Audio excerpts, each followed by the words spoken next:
Ľudia prichádzali odvšadiaľ, aby videli Pátra Pia, ale takmer nikto si neuvedomoval, čo ho stálo len to, aby pred nimi stál.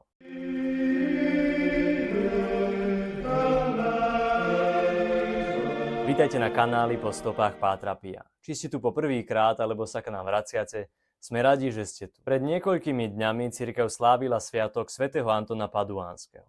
Existuje krátky, takmer skrytý príbeh, ktorý vás vtiahne priamo do každodenného života Pátra Pia v San Giovanni Rotondo s malou, nečakanou zmienkou o samotnom svätom Antonovi. Príbeh pochádza zo stránok knihy Páter Pio príbehy a spomienky od Johna McCafferyho. Bývalý rána, píše McCaffery, keď po príchode do San Giovanni a vidiac Pátra Pia vychádzať slúžiť svätú omšu, si hovorieval: prišiel som práve včas, chystá sa zomrieť. Páter Pio vyzeral smrteľne bledý, sotva schopný sa dovliecť. Toto bolo jedno z tých naozaj zlých rán.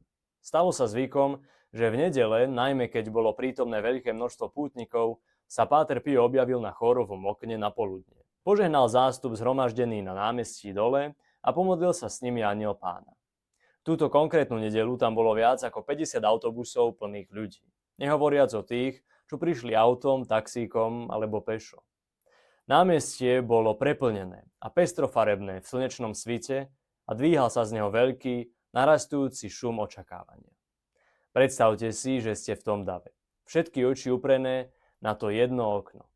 Vnútri kostola vstúpil Páter Pio na chór, podopieraný svojim blízkym spoločníkom, otcom Eusébiom Notem, ktorého miloval tak, ako Kristus miloval svätého Jána.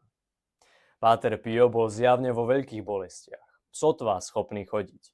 Jeho tvár bola popolavá. Otec Eusébio, hoci viditeľne znepokojený, pokračoval v rozhovore s ním jemným, veselým spôsobom, snažiac sa mu pozdvihnúť náladu, zatiaľ čo mu pomáhal kráčať.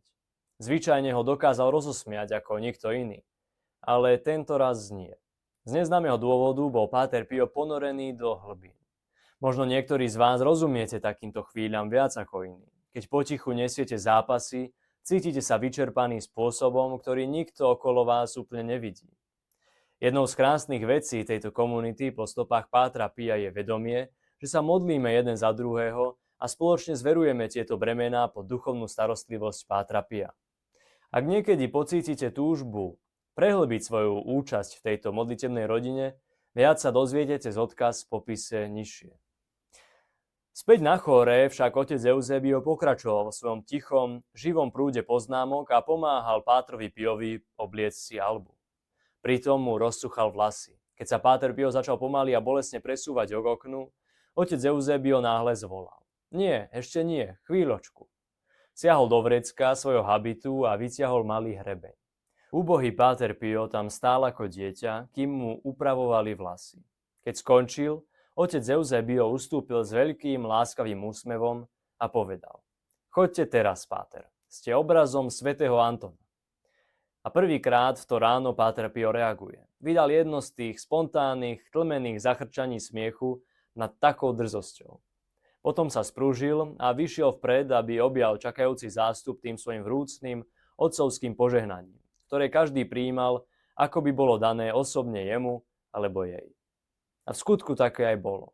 Aj v strašnom fyzickom utrpení našiel Páter Pio stále silu sa usmiať, požehnať a dať sa celým ľuďom, ktorí čakali dole. A tým sa náš dnešný príbeh uzatvára. Ďakujeme, že ste si pozreli toto video. Ak sa vám páčilo, dajte mu like a zdieľajte ho. Nezabudnite sa prihlásiť na odber a kliknúť na zvonček, aby vám neunikli naše najnovšie videá. Chcete prehlbiť svoje spojenie s Pátrom Piom? Zvážte, či sa nepripojíte k programu Rodina ctiteľov Pátra Pia. Je to výnimočný spôsob, ako duchovne rásť a byť súčasťou modlitebnej komunity. Odkaz na stránku prihlásenia nájdete v popise pod videom. Nech vás Panna Mária a Páter Pio požehnajú a vidíme sa pri ďalšom videu.